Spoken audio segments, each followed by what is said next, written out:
19 COVID Stories. A Veiled Threat. April 2020.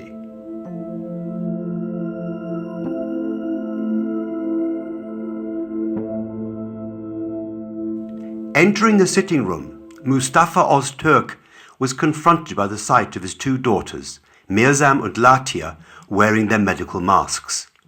"Zera, come here, quickly!" His plump wife bustled in from the kitchen and, on catching sight of her daughters, also broke into a huge smile. "That takes you back, eh, Zera?"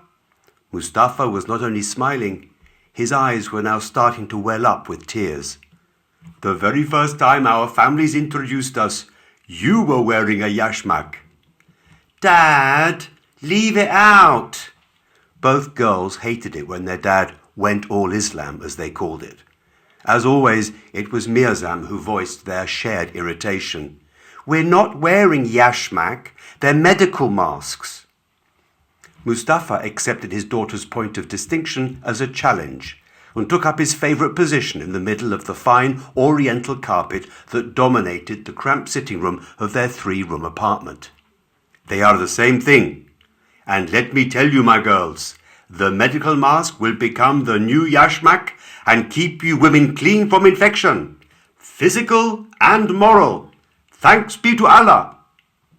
Confronted with her father's crass fundamentalism, Mirzam, the most vocal of the two girls, refused to hide her irritation. "COVID-19 is not a divine pestilence, it's a virus. How can you be so stupid?" "Mirzam, you may not talk to your father like that." Zera's intervention, at this moment in support of her husband, propelled him to consolidate his position. "You may not speak so disrespectfully to me. I am your father. It is forbidden. It is haram."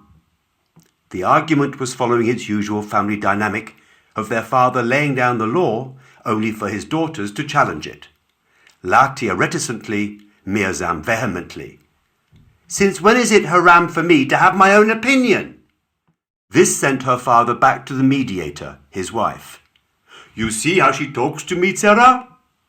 Zera, as wife and mother, followed her long-established policy of mediation, whereby she supported her husband and daughters alternately. Having just stood by her husband, she now concentrated her efforts on advocating her daughter's case. "Mustafa, we must try and understand. This is Europe. Our daughters live in a different world." Her plea, however, only further fueled her husband's sense of outrage. "Which is why we must go back to our homeland. This pestilence is a sign." Mirzam and Latia rolled their eyes in unison. Their father was always threatening to return to Samsun, a grubby little village in eastern Anatolia, which the girls had once been forced to visit when they were little and remembered only heat, dust, and goats with shaggy asses. Anyway, yashmak, or any other kind of veil, isn't legal in Turkey anymore.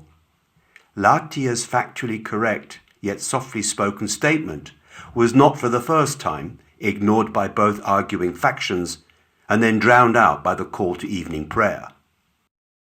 After the second week of the outbreak, and in response to the almost constant ringing of church bells every evening, the city's Community for Islamic Cooperation had announced that it too would show solidarity with key workers fighting on the front line against the disease.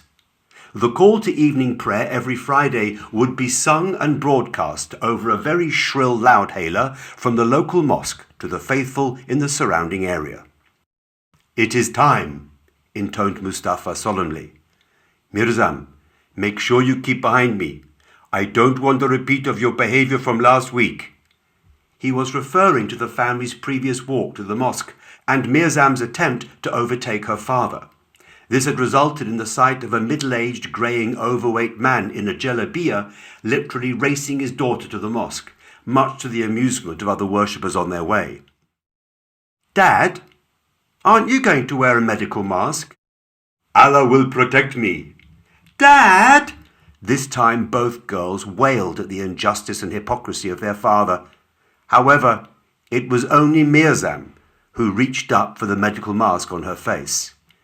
"Touch that mask and I'll cut your hand off!"